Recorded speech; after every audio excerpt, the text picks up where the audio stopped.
উত্তম চরিত্রের একটি হচ্ছে ওয়াদা পূরণ করা। কারোর সাথে যদি প্রমিস হয়ে যায়, প্রতিশ্রুতি ওয়াদা হয়ে গেছে, ওয়াদা ভঙ্গ করবেন না।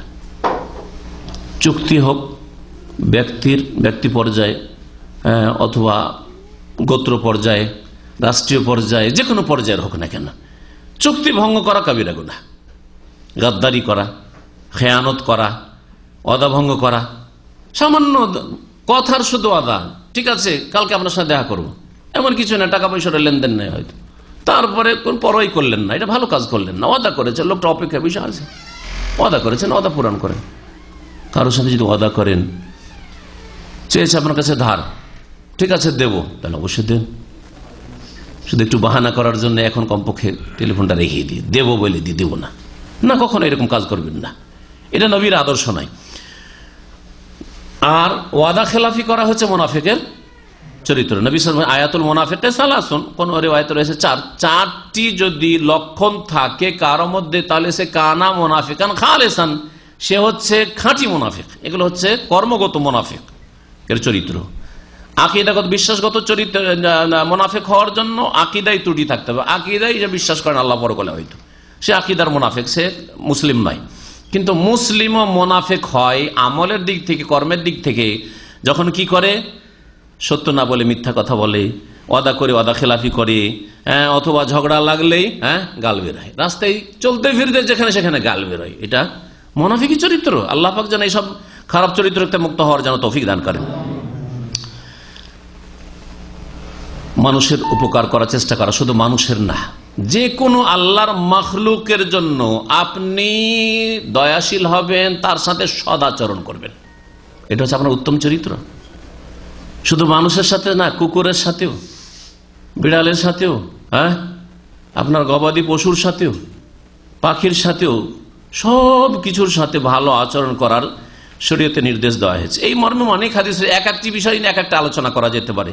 সহিহ বুখারী একটি হাদিস শোনায়, নবী সাল্লাল্লাহু আলাইহি ওয়াসাল্লাম বলেছেন, দাখালাত ইমরাতুনিন নারা, এক মহিলা জাহান্নামে গিয়েছে, জাহান্নামের আগুনে জ্বলছে, বারজাখের জগতে, বারজাখী জগতে, আত্মার জগতে, সিজ্জিনে, আর জাহান্নামে জ্বলবে।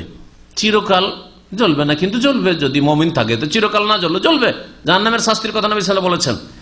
ফিহির রাতিন, একটি বিড়ালের কারণে, এমন কিছু না, একটি বিড়াল কি করেছিল, রাবাতাথা, বিড়ালটাকে বেঁধে রেখেছিল, বেঁধে রেখেছিল, খেতে দাও। যদি আপনি পাখিকে এতে রাখেন, খাঁচাই রাখেন, তো খেতে দিতে হবে, খেতেও দেয়নি। ফালাম তুতএমহা, ওই বিড়ালকে খেতেও দেয়নি। ওয়ালাম তাদাহা তাকুল মিন খাসাসিল আরদে, আর ওকে ছেড়েও দেয়নি যে এদিক সেদিক কিছু খেয়ে বাঁচুক। পিপাসায় খিদায় বিড়ালটি মারা গিয়েছিল। ফাদাখালাতিন নারা, সুতরাং ওই মহিলা জাহান্নামে যাবে, নবী করিম সাল্লাল্লাহু আলাইহি ওয়াসাল্লাম বলেছেন। তাহলে একটা পশুর সাথেও, সেই পশুর আবার খাওয়াও হালাল নয়, সেই পশুর সাথে খারাপ আচরণের জন্য যদি জাহান্নামে যেতে হয়, তার একজন মানুষের সাথে খারাপ, এখন কাফের সাথে আচরণ করে, খারাপ আচরণ করে কি জান্নাতে যাওয়া যাবে? কখনো না। একজন মুসলিমের সাথে, একজন আত্মীয়র সাথে, কখনো না। কোনো কারোর সাথে খারাপ আচরণ করবেন না। এটি হচ্ছে ইসলামের শিক্ষা, এ হচ্ছে ইসলামের সৌন্দর্য। দয়াশীল হইতে হবে, নিষ্ঠুর হবেন না, দয়া করবেন, মায়া করবেন, এটা ইসলামের শিক্ষা, এটা হচ্ছে উত্তম চরিত্র। নবী করিম সাল্লাল্লাহু আলাইহি ওয়াসাল্লাম একবার হাসান বিন আলীকে চুমা দিচ্ছেন, নাতিকে আদর করছেন আর চুমা দিচ্ছেন। ছোট বাচ্চাদেরকে চুমা দেওয়া, ছোট ছেলে মেয়ে, ছোট যারা কোলে নেওয়ার মতো, এইরকম গুলিকে বিশেষ করে, অথবা আপনার নিজের ছেলে মেয়ে, তো সাবালিকা না হলে আপনি চুমা দিতে পারেন। সাবালিকা হওয়ার পরও কপালে চুমো দেওয়া যেতে পারে, কিন্তু নাবালিকা 5 বছর 7 বছরে আপনি গালে চুমো দেন, অসুবিধা নেই। শরীয়তের মাসলা আপনাকে ক্লিয়ার জেনে নিতে হবে।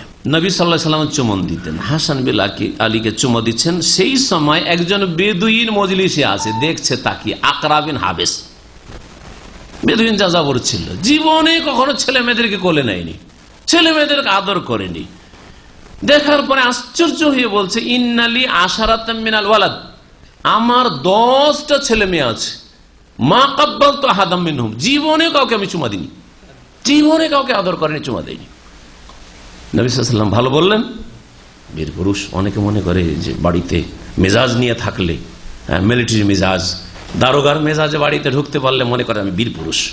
আর স্ত্রী ভয় করে, আর ছেলে মেয়েরা বাড়িতে ভয় করে, আমাকে দেখলেই ওইদিকে টান দেয়, আর সব সোজা হয়ে যায়। না, ওইভাবে সোজা করবেন না। মিলিটারি শাসন দিয়ে, সামরিক আইন দিয়ে ছেলে মেয়েদের তরবিয়ত করবেন না। কোনটা দিয়ে করবেন? আদর দিয়ে। এমন আদর, যেই আদর আবার মাথায় চেপে আপনাকে পিটাইতে না শুরু করে। আবার আর এক বেকুব লোকেরা এরকম আছে, যারা এমন আদর করে যে আদর করে বড় ছেলে, হ্যাঁ 12 বছর 14 বছরের ছেলে ওর সাথে বেয়াদবি করছে, তাও কিছু শেখাবে না। আরে 2-4-5 বছরের ছেলে করে সেটা আলাদা কথা, আপনার 10 বছর 12 বছরে যাবেন, শিখাবেন না আদব কায়দা? শিখাতে হবে অবশ্যই। হ্যাঁ, এই ছেলেটা খারাপ আচরণ করবে আর বলবেন না এখনো নাবালক। হ্যাঁ, এক শ্রেণীর মূর্খ কিছু আরবিরা আছে, লিসা বুজুরা, কথা বুঝতে পারছে তাদের ভাষা। 15 বছর 18 বছর বয়স হয়ে গেছে আর রাস্তায় লোকজনকে বিরক্ত করছে বা কষ্ট দিচ্ছে, আর যদি বলে এখনো নাবালক। নাবালক হয়েছে এগুলো, এখনো পোলাপান হয়েছে এগুলো, অবশ্যই শিখাইতে হবে এগুলোকে। কিন্তু 2-4-5 বছর তারপরে বড় হইলো আদর সেনা করতে, আদরের সময় আদর আর শাসনের সময় শাসন করতে হবে। নবী করিম সাল্লাল্লাহু আলাইহি সাল্লাম ওর দিকে দেখে বললেন, মান লা ইয়ারহাম লা ইউরহাম, যে নিজে দয়া করে না অন্যের উপর, তার উপর দয়া করা হয় না। কার পক্ষ থেকে দয়া করা হয় না? আল্লাহর পক্ষ থেকে দয়া হয় না। আপনি ছেলে মেয়েদের দয়া করে মায়া করবেন, আল্লাহ আপনার মায়া করবেন, দয়া করবেন। জি, আপনার ছেলে মেয়ে হোক অথবা অন্য কারো ছেলে মেয়ে হোক না কেন, আপনি ছোটদের উপর, দুর্বলদের উপর, অসহায়দের উপর, একটা অসুস্থ ব্যক্তি, একটা রুগ্ন ব্যক্তি, একটি মহিলা রাস্তা ক্রস করে যাচ্ছে, একটু দয়া করেন। একটা ছেলে স্কুল থেকে রাস্তা ক্রস করে যাচ্ছে, একটু দয়া করেন, মায়া করেন। একটা বৃদ্ধ মানুষ যাচ্ছে, দয়া করেন, মায়া করেন, বোঝা নিয়ে যাচ্ছে, একটু উঠিয়ে দেন। মান লা ইয়ারহাম লা ইউরহাম, কেউ যদি দয়া না করে তার উপর আল্লাহর পক্ষ থেকে দয়া হয় না। উত্তম চরিত্র হচ্ছে নমনীয়তা, বিনয়ী হওয়া। বিনয় হবে, নিজেকে ছোট মনে করলে আল্লাহ বড় করে দিবেন। এটা হচ্ছে আল্লাহ পাকের নিজাম, আল্লাহ পাকের হচ্ছে নীতিমালা। আর নিজেকে যখন বড় মনে করবেন তো আল্লাহ, তুই তো নিজেই বড় হয়ে গেছিস, তার তো বড় করার দরকার নেই, তাই না? জি হ্যাঁ, এই কথাটি হাদিসের কথা, সহিহ মুসলিমে রয়েছে, ওয়ামা তাওয়াজা আহাদুন লিল্লাহ ইল্লা রাফাহুল্লাহ, মা তাওয়াজা আব্দুল লিল্লাহ, কেউ কোন বান্দা, কোন মানুষ যদি আল্লাহর সন্তুষ্টির জন্য নিজেকে ছোট মনে করে, নিজে নমনীয় হয়, বিনয়ী হয়, রাফাহুল্লাহ, তাকে আল্লাহ উঁচা করে দেন, ওপরে উঠিয়ে দেন। নিজেকে সবসময় ছোট মনে করবেন, যতটা আছেন তার চাইতে ছোট মনে করবেন। আল্লাহ পাক রব্বুল আলামিন আমাদের মধ্যে নমনীয়তা দান করেন, বিনয়ী হওয়ার তৌফিক দান করেন। হালাল খাওয়া উত্তম চরিত্র, হারাম কখনো খাবেন না। কারণ হারাম যদি নিজে খান, ছেলে মেয়েকে খাওয়ান, তাহলে যে সব গোস্ত রক্ত পয়দা হবে সেগুলি জাহান্নামে যাবে। নবী করিম সাল্লাল্লাহু আলাইহি ওয়াসাল্লাম হাদিস তাবরানীতে রয়েছে। কাউকে কষ্ট দেবেন না, আপনি কষ্ট দেন আর ইবাদত বন্দেগী যদি ভালো থাকে তো জান্নাত পাওয়া যাবে না। এই মর্মে একটি হাদিস শুনে আলোচনা শেষ করছি। প্রিয় নবী মুহাম্মদ রাসূলুল্লাহ সাল্লাল্লাহু আলাইহি ওয়াসাল্লামের সামনে একজন লোক এসে বলে, ইয়া রাসূলুল্লাহ, ইন্না ফুলানাতান, মদিনায় এক মহিলা আছে। মহিলার কথা বলা হলো, ইউযকারু মিন কাসরাতি সালাতিহা ওয়া সিয়ামিহা ওয়া সাদাকাতিহা, তার অনেক নামাজ, তাহাজ্জুদ গুজার, ইশরাক, সালাতুদ দুহা, চাষতের নামাজ পড়ে, নফল রোজা রাখে, দান খায়রাত খুব করে, গায়রা আন্নাহা তুজি জিরানাহা বিলিসানিহা, তবে তার ভাষা খুব খারাপ, পাড়া প্রতিবেশীকে কথার দ্বারা, ভাষার দ্বারা খুব কষ্ট দেয়, ঝগড়াটে মহিলা।